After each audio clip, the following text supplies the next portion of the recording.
to make it more difficult for you, to make you spend more. I just love the fact that there's never a wasted card for Mohammad Light, and that last game was just that completely displayed for all of us. Absolutely. Well, looking at this matchup here, Andrew, look at the differences in the Graveyard deck pick from Mo. Basically, it's kind of a reverse matchup, except Mo picked a cheaper option. Not only a cheaper option, but with arrows to deal with the wall breakers, the Ice Golem to deal with the bats. An absolutely beautiful deck pick here. Maybe still a little bit in Mugi's favor, but even the Tesla going to be great here for dealing with the wall breaker and stuff like that. Definitely a little bit of a better deck pick here from Mo and his team. Yeah, it's such a weird deck, right? But then you talk about this matchup and it makes a lot of sense. And also just because this deck has been so popular all weekend long, or at least versions of this deck. Yeah, that Ice Golem, I'm very curious to see how much it keeps those bats at bay. Here comes the wall breakers to the right, and pre-log trying to stun that bomber, but not going to be able to do it in time. Here comes the Graveyard left from Mo. Going to force out a defensive poison. Maybe the Skeletons can get a bit of chip here, though. And that's pretty cool, too. You get the Ice Golem behind the Phoenix, then the Ice Golem tanks for the Phoenix egg, and the Phoenix dying kills the bats. So Mo figuring out kind of all these different ways to make the synergy between the Ice Golem and Phoenix be a little bit more impactful. And then on the other side of it for Mugi, this Bomb Tower and bats are going to do a lot of work against these Evoed Barbs. You're absolutely right. Evo Barbs off the board already. Here comes a naked Graveyard on the left here, realizing that the poison is going to come down defense anyway, so tank isn't absolutely necessary. Just trying to get a couple Skelly shots, which he will. That's defending this bomber. Tesla set up on the defense. Mo just trying to chip away. I'm wondering what his last card is here. He almost needs a big spell if he's going to win this match. That poison, when we hit into Treble Elixir here, is going to actually give the minor wall breakers the advantage in this situation rather than the Graveyard. This is our third place matchup here in August. Everyone still competing this month has a golden ticket, but who's going to walk away with a bigger prize purse? Last second freeze here from Mo. 2 skeletons on the tower, and that is about as frustrating as it gets for a freeze to come in. I mean, that was just perfect gameplay from Mo. He realized that Mugi used the offensive poison. He had the arrows, and he saved that freeze for the last second surprise freeze, last card. And like you said, 2 skeletons is all he needed there to take a massive damage lead.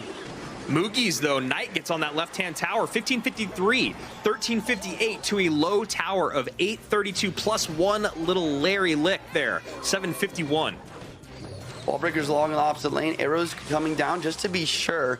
Ice Golem left to tank for these Evo Barbs. Bats on the right with the miner. Here comes the Graveyard. He's going to poison the Graveyards from here on out to make sure the poison, or to make sure the freeze isn't getting that value.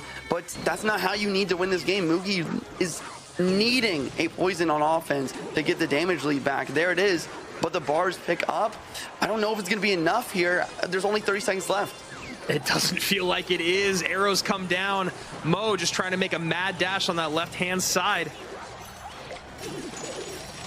Freeze last second just for the damage, but not going to get much out of it. Knight on the tower. Wall breakers behind, 372. That's going to be enough. Left.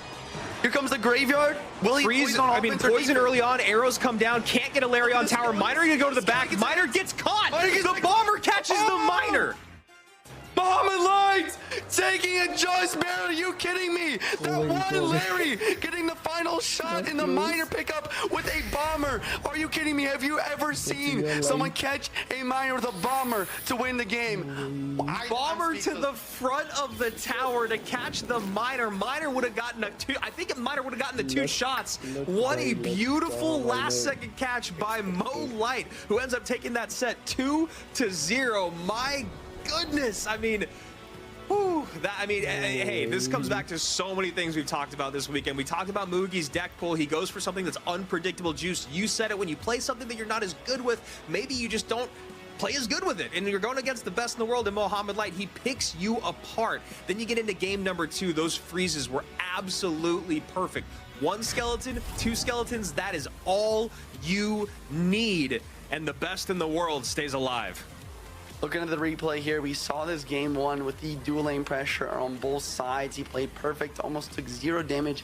Mugi never even had the opportunity to go for his Graveyard win condition. Looking at game 2, we saw the surprise freeze be used at the very end of the match in overtime, and that play. Those two skeletons got him a massive damage lead that allowed him to try and make the comeback. Barbs on the offensive, the Graveyard down. Look at this poison, guys. The poison is not preventing the Graveyard hits. 1 hit, 2 hits, Miner gets picked up, and that's all it took. Mohammad Light somehow making it through with a very lucky couple Graveyard spawns here, getting damaged through that poison. And what a deck to do it with. Never seen it run before. We got Ice Golem, we got Tesla, we got Bomber.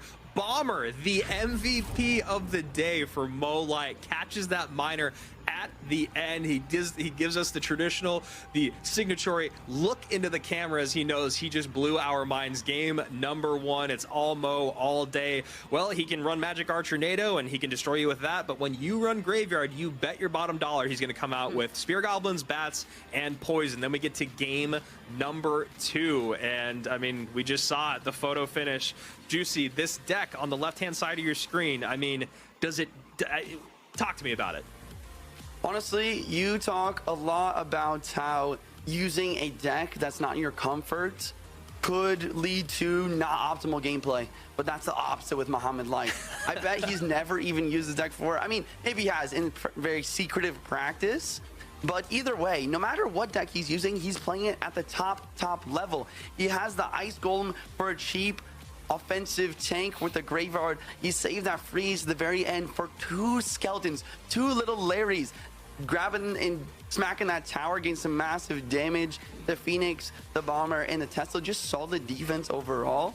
I mean, just a great deck overall, and he just barely is able to come out on top here.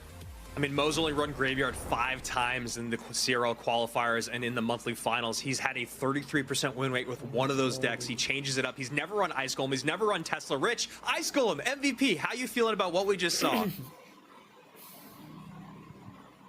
Last match. Voice coming. No, I can hear you. Yeah. I should have said you're muted just for fun, just to screw That's with you. really crazy. That's really crazy. Wait, now we can't hear you. All right, now I'm on. Stop it, Andrew. Now I'm on broadcast. Here we go, guys. I haven't asked for it. I've asked for it on my stream many times, but I think now's the real time.